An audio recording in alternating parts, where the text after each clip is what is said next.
ശബരിമല അയ്യപ്പ ഭക്തന്മാർക്കെതിരെ മൃഗീയമായ മർദ്ദനം.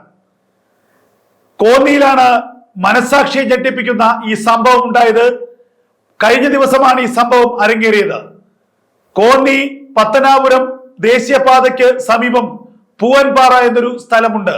ആ പൂവൻപാറയ്ക്ക് തൊട്ടടുത്ത് ഒരു ചെറിയ ക്ഷേത്രം, ഒരു കുടുംബക്ഷേത്രം റോഡിന്റെ വശത്തുണ്ട്. ആ റോഡിന്റെ വശത്തുള്ള കുടുംബക്ഷേത്രത്തിന്റെ മുന്നിൽ ഒരു മീൻ കച്ചവടം ചിലർ നടത്തുന്നുണ്ട്. കഴിഞ്ഞ തവണ ദർശനത്തിനായി എത്തുന്ന ശബരിമല അയ്യപ്പ ഭക്തന്മാർ സഞ്ചരിച്ചിരുന്ന ആ വാഹനം ചെറുതായി ഈ പ്രദേശത്ത് വെച്ച് അപകടത്തിൽപ്പെട്ടു.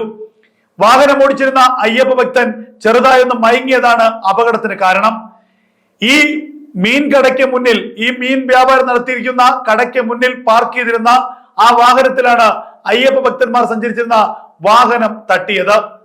ഇതിന് പിന്നാലെ ഈ വാഹനത്തിൽ നിന്നും ചാടി ഇറങ്ങിയ ഈ മീൻ വ്യാപാരം നടത്തുന്ന വ്യക്തിയുടെ മകനും അയാളും അയാളുടെ കൂട്ടുകാരുമാണ് ഈ വാഹനത്തിൽ ഉണ്ടായിരുന്നത്. ആ വ്യക്തിയും അയാളുടെ കൂട്ടുകാരും ചേർന്ന് ഈ അയ്യപ്പ ഭക്തന്മാരെ മൃഗീയമായി മർദ്ദിച്ചു എന്നുള്ള വിവരമാണ് പുറത്തു വരുന്നത്.